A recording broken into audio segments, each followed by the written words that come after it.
یہ बाजवा साहब सारा तब बैठे हैं, कोई इंजीनियर होते हैं, कोई मिर्जा साहब। यार मैंने उन्हें बड़ा सुना है जामी साहब, उनकी वजह से मैं ओपनली एडमिट करता हूँ इंजीनियर मोहम्मद अली मिर्जा साहब की, उनकी बड़ी इज्जत है। मतलब जिस तरह से उन्होंने बहुत सारे फैक्ट्स क्लियर किए, बहुत सारी चीजें मैं उनको देख के बड़ा मैंने सीखा है। लेकिन बड़ा मुझे अफसोस हुआ वो क्लिप उनका देख के, एक तो वो पॉलिटिकल रेल में घुस गए हैं जो कि उनकी फील्ड नहीं है, पता नहीं कहाँ पे उनको क्या ख्याल आ गया। और वो क्लिप देखा ही होगा काफी सारे लोगों ने, डिजिटल टेररिज्म, पहले वो सियासी गुफ्तगू, वो पीटीआई को, वो सारी पीटीआई को डिजिटल टेररिस्ट बना दिया उन्होंने पूरी पीटीआई को। अच्छा, जिन जिन लोगों ने वोट दिया है जरा प्लीज बताइएगा रेशियो क्या है आपके ख्याल में जिन्होंने पीटीआई को वोट दिया है फ्रॉम ऑल द इलेक्टोरेट? अच्छा, वैसे मैं कितने परसेंट हो? सॉरी, आप मोहम्मद अली मिर्जा को इस बहस में कहां से ले? मोहम्मद अली मिर्जा साहब को इसलिए बहस में लेके आए हैं कि वो ये जो लफ्ज़ बाजवा ने यूज़ किया इसका इजहार उन्होंने किया, वो पीटीआई के बारे में एक सियासी राय का इजहार कर रहे हैं, ना सिर्फ ये बल्कि उनको डिजिटल टेररिस्ट का करार दे रहे हैं। अच्छा, मैं इसकी वजह एक और अर्ज कर देता हूँ आपको। मैं सिर्फ चले इंजीनियर साहब का तो ये ताज़ा एक जो उन्होंने ये गुल खिलाया ना वो सामने आया, मैं उसकी वजह ये है कि राग़िब नईमी साहब हो गए, उनके फतवे आ रहे हैं इस हवाले से कि वो क्या है वीपीएन हराम है हलाल है। मुफ्ती तकी उस्मानी साहब वो तो उन्होंने वापस ले लिया था सर, किया हो, लेकिन मैं बात करूँ ये जो क्लर्जी है, देखिए इनका क्या काम है कि ये एक तो कंट्रोवर्शियल और ऊपर से फिर पॉलिटिकल रेल में ये कदम रख रहे हैं। एक तो ये है कि जो इंजीनियर मोहम्मद अली मिर्जा साहब हैं,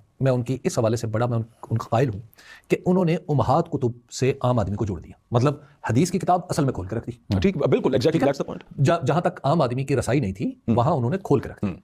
अच्छा, जो इस्तेमाल करना है ना मसाइल का, किसी एक चीज से, यानी कुरान से मसाइल अखज़ करना, हदीस से मसाइल अखज़ करना, ये उनका शोबा नहीं, बल्कि 2 और 2 4 की एप्लीकेशन कहाँ होनी है, ये प्रोबेबली उनका शोबा होगा इंजीनियरिंग के हवाले से। ये जो इस काम के लिए होता है ना, कि हमारे मुल्क में एक रवायत चल पड़ी है कि जो जिसका दिल आता है ना वो अपने ख्यालात की तायद में एक कुरानी आयत पेश करता है, उसको बड़े लहन और क़िरत के साथ पढ़ता है और कहता है कि देखो जो मैं कर रहा हूँ सही कर रहा हूँ, और तर्जुमा फिर इस अंदाज से किया जाता है। कुरान में हमारे उलमा क्या, इस्लाम के माखज़ को तो छोड़ देना, क्या आप अपने दस्तूर के बारे में ये इजाजत दे सकते हैं कि मैं दस्तूर की एक लाइन पढ़ूं और अपनी मर्जी का हुक्म उससे अखज़ करूं और उस पर चल पड़ूं? क्या मुझे इजाजत है? बिल्कुल नहीं।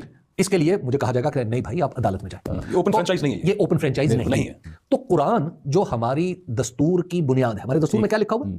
कुरान और सुन्नत इसके माखज़ हैं। उनके मुनाफिक कोई, आप कुरान और सुन्नत आप नकल करें और बगैर इस खौफ के कोई आपको पूछेगा, आप हर मजलिस में बैठें और आप उस पे अपनी मर्जी से एक आयत अखज़ करें, आयत पढ़ें और कहें जी बिस्मिल्लाह जी आपके ऊपर तो ये कोड़ा बरस जाएगा।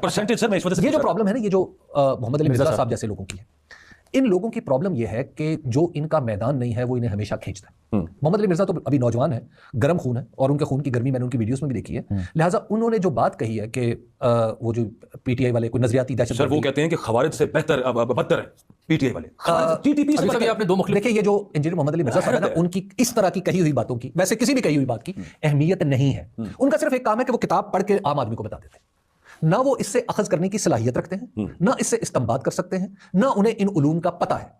अच्छा, इस बात से जी मैं पूरी जिम्मेदारी से और इस आपकी गुफ्तगू पे 2 पहलू हैं जी। एक, जिस मामले पे वो शोहरत रखते हैं या मलका रखते हैं बज़ाहिर, नहीं वो मलका नहीं है, वो मैं अगेन अर्ज किया उनकी वजह शोहरत क्या है, उन्होंने उम्महात कुतुब होती, ये दिलचस्प मौजू है। उम्महात कुतुब वो सामने रख के पहली बार किसी शख्स ने इतनी क्लैरिटी के साथ उनके इस फानिया शोहरत के ऊपर यूं बात, अच्छा ये पढ़ देते हैं कॉन्ट्रडिक्शंस को उन्होंने, ये बड़ी इंपॉर्टेंट बात है। अच्छा, दूसरी बात जहां तक इस्तेंबात यानी मसाइल अखज़ करना, ये उनका मैदान नहीं है, तज्जिया करना उनका मैदान नहीं है। अच्छा, सारा कुछ करके सियासी मामलात पे डिस्कशन करना उनका मैदान नहीं है।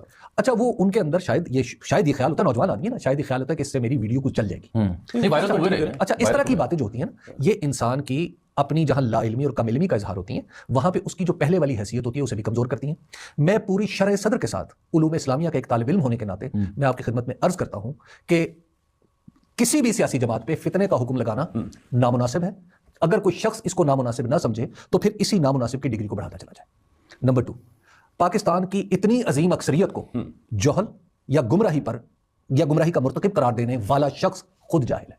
बहुत अहम बात है ये, क्योंकि ये हुक्म वाज़े है कि उम्मत की अक्सरियत कभी भी गलत बात पे जमा नहीं हो सकती। ये अगर हुक्म का जवाब लेना है तो वो ये है।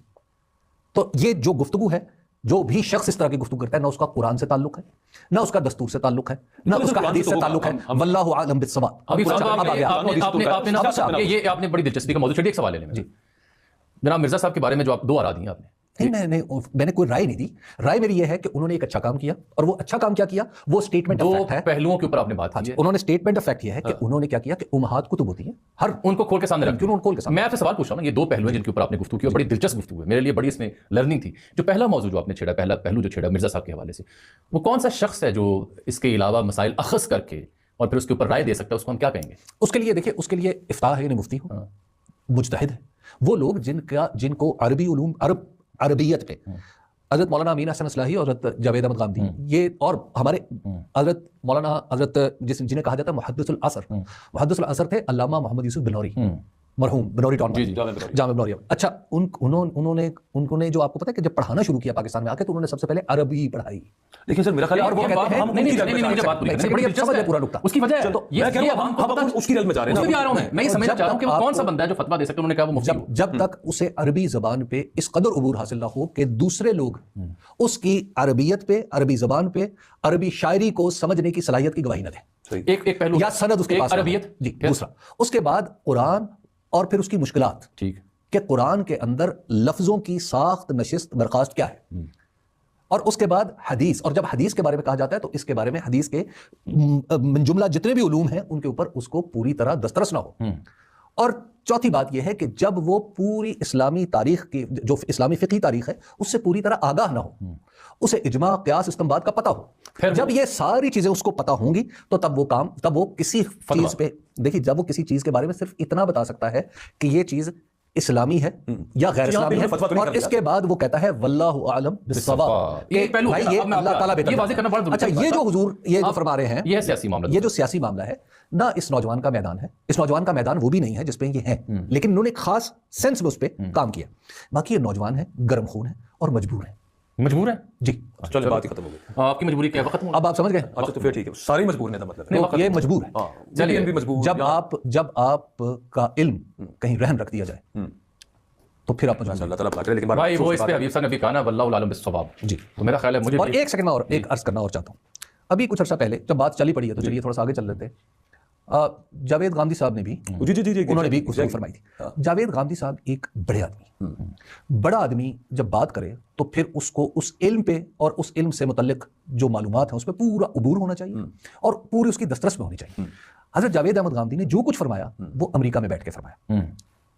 میں ان کے امریکہ یا پاکستان سے باہر جانے کا معاملہ نہیں. اچھا دوسری بات یہ ہے کہ جو کچھ انہوں نے فرمایا ہے اس میں کئی جگہ ایسا لگتا ہے کہ جناب کے دل میں غالباً صرف نفرت ہے. جب آپ اس طرح کے جب اتنا بڑا آدمی چھوٹی سی غلطی بھی کرتا ہے نا تو وہ بہت بڑی بن جاتی ہے. انہیں اس معاملے میں نہیں آنا چاہیے. راغب نعیمی صاحب جو ہیں، راغب نعیمی صاحب کا خاندانی طور پر نواز شریف صاحب سے بڑا قرب ہے اور اس قرب کی وجہ سے ہی وہ وہاں ہیں جہاں پہ موجود ہیں. اب اس قرب کے بعد وہ جو بھی فتویٰ دیں گے وہ فتویٰ نہ آپ اس کے مکلف ہے ماننے کے لیے، نہ میں اس کا مکلف ہوں ماننے کے لیے، کیونکہ ہم خاندان شاہی سے ان کا تعلق بالکل ظاہر و باہر جانتے ہیں، واضح ہے. تو لہٰذا ہمارے فقہا کا یہ طریق رہا ہے کہ جب کوئی مجتہد ہی کیوں نہ ہو، جب وہ اتنا قریب چلا جائے شاہی خاندان کے تو پھر اس کے فتوے کو ود پنچ آف سالٹ لینا. لوگ تو یہ سوال اٹھاتے ہیں کہ یہ سب جو یہ جن علماء کی ہم بات کر رہے ہیں اور یہ بڑے بڑے، اور میں عرض کروں میں قطعاً کبھی آج تک مذہبی معاملات کو، دینی معاملات کو سیاست میں نہیں ڈسکس کرتا. آج بھی میں نے صرف اس لیے یہ معاملات عرض کیا آپ کی خدمت میں کہ میں ان سے اظہار برات کر سکوں اور اگر لوگوں کے دل میں کوئی اشکال ہے تو وہ دور کر سکوں کہ اللہ کی کتابوں سے ان لوگوں نے جو کچھ کہا ہے اس کا کوئی تعلق نہیں ہے. اب جہاں تک اگین پھر میں یہی عرض کروں گا کہ تمام طالب علم ہوں یا علماء جب وہ اس طرح کی کوئی رائے دیتے ہیں تو سب سے پہلے تو اللہ تعالیٰ سے توبہ اور استغفار کرتے ہیں اور اس کے بعد پھر یہ کہتے ہیں کہ واللہ عالم بالصواب. صرف جاتے جاتے جامی صاحب جو لوگوں کو قلعہ ہے نا وہ مجھے بھی ان سے سب سے بڑا قلعہ یہ ایک ان کی یہ علم نہیں ہے، ان کی یہ جولاں گاہ نہیں ہے جہاں پہ گھوڑے دوڑا رہے ہیں آگے. دوسری بات یہ ہے کہ ان کو باقی ظلم زیادتیاں نظر آنا بند ہو گئی ہیں. ان پر جو قرآن میں سیدھے سری حکم آئے ہیں ان کے اوپر ان کی زبان گنگ ہو جاتی ہے، وہاں پہ آ کے بولتے ہی نہیں. کیا ویسے اگر اپنے شعبے تک محدود رہتے نا تو شعبے سے اگر نکلنا تو پھر اور بھی جگہ میں حبیب صاحب سے ٹوٹلی ایگری کرتا ہوں. ان کو ضرورت نہیں تھی اس میدان میں آنے کی. جس موضوع پہ یہ گفتگو کرتے ہیں، جس کے لیے جانے جاتے ہیں، جس کے لیے لوگ ان کو بڑا پریز کرتے ہیں، یہ اسی حد تک محدود رہتے تو قابل عزت رہتے اور لوگ ان کی اور عزت کرتے. کیونکہ مجھے انجینئر صاحب کی خدمت میں یہ کچھ بنتی کی ہے ابھی اس پلیٹ فارم نے، امید ہے وہ سنیں گے اور اس کا جواب اگر دینا چاہیں تو بھی استدلال سے دیں گے. ہاں یہ جو گفتگو بھی حبیب صاحب نے کی میں عادت سے مجبور ہوں اس میں لطف فرائی کروں گا. اس کا اطلاق حضرت علامہ طاہر شریف پر نہیں ہوتا. ہمیں اجازت دیجیے. اللہ